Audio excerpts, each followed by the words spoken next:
She was home by 9:30 p.m. On Thursdays, she was always home by this time, sometimes a little earlier.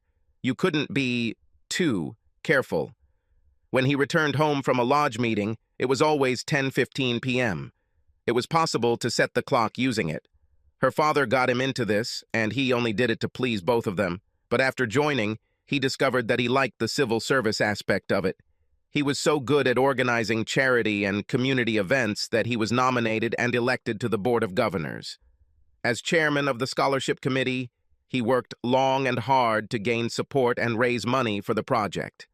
Thanks to his efforts, they were able to fund 2 scholarships per year for deserving young people at community colleges. She made sure she was clean and presentable when he came home. Sometimes she went to bed, but more often she waited for him, and they talked about the day, how the scholarship fund was going, about the usual things that married people talk about before going to bed. Sometimes they made love, but usually they just cuddled until they fell asleep. The first glimpse that something might be wrong came when she moved into the driveway. She couldn't get into the garage. His car was parked at an angle, blocking both doors. A feeling of anxiety came over her as she got out of the car. He had spoken to her just a few minutes ago, and she had told him that she was at home. Damn, she loved this house. A firm believer in apartment living, she allowed him to talk her into the house when her lease came to an end. It was a fairly new 3-bedroom house set on a small lot.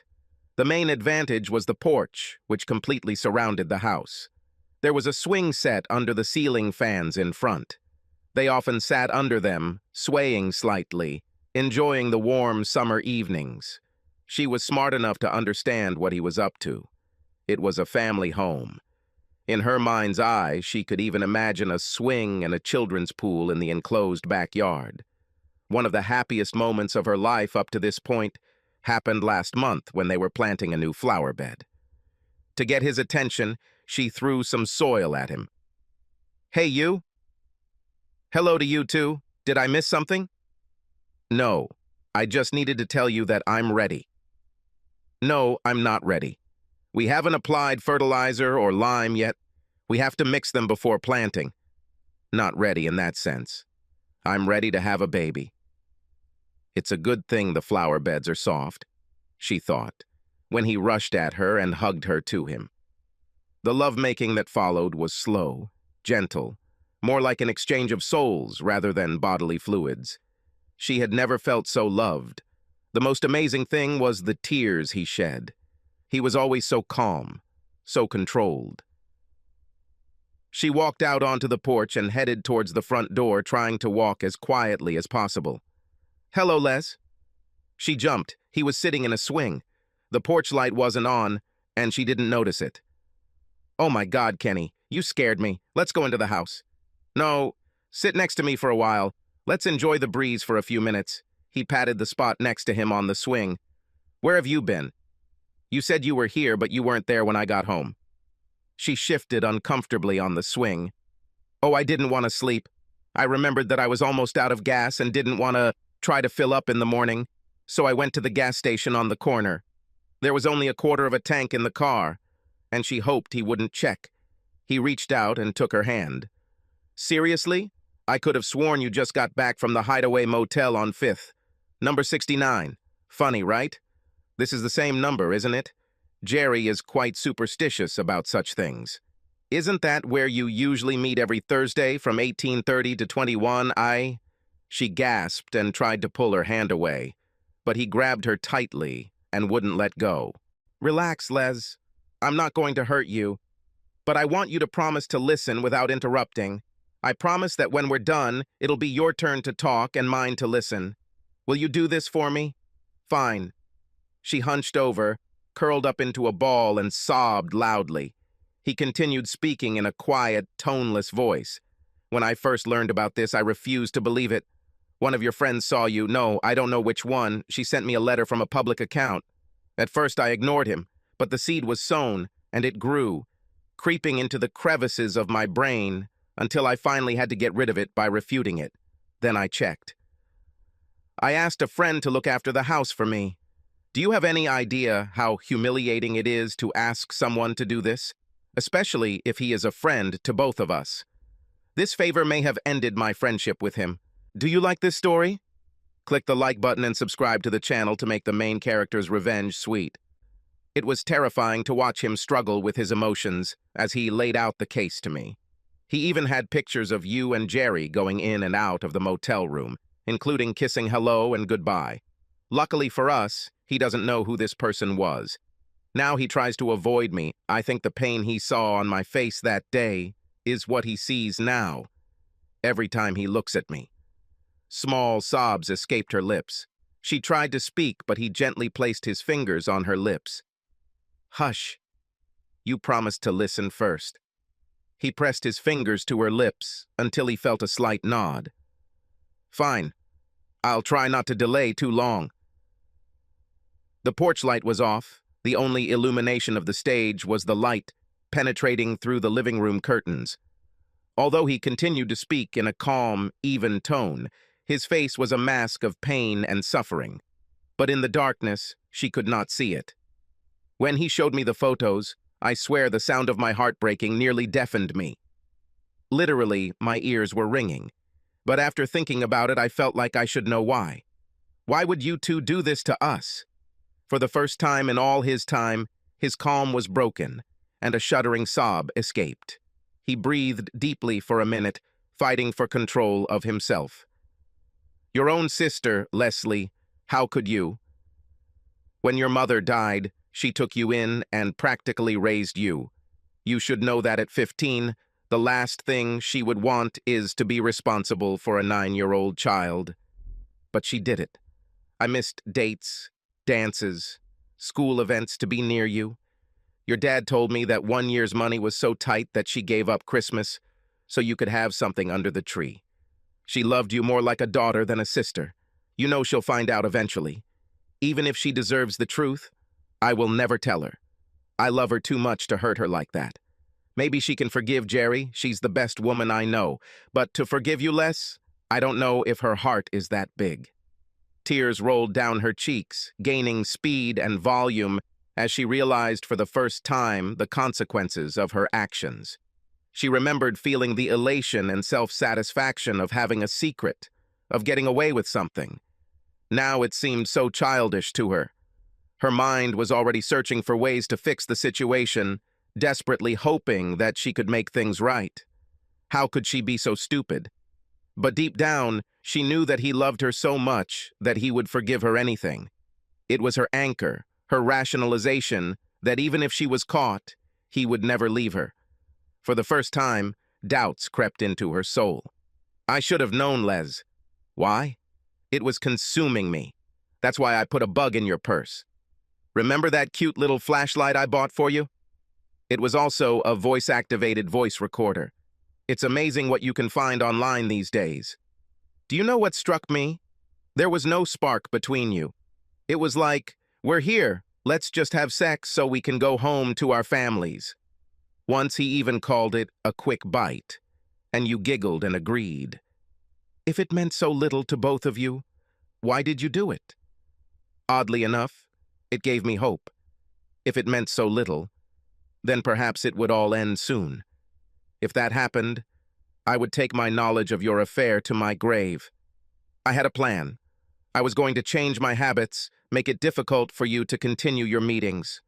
I thought that if it meant so little, and I made it difficult for you to meet, dropped enough hints to scare you, you two would just give up. I even removed the recorder from your purse. But then I did something stupid. I listened to it. Do you want to know why I cried when you said you were ready to have our baby? It was because of this, and for me, this meant that your romance had run its course. He stopped and was silent for a while. He took her hand and rocked her a little, shushing her when she tried to say something, and reminding her that she would have a chance later. After a while, he started again. Then I listened to this damn tape. This was your undoing, Les. I heard you tell him that this was the last time. When he said forever, I swear I heard angels, but these were demons, gnashing their teeth with glee.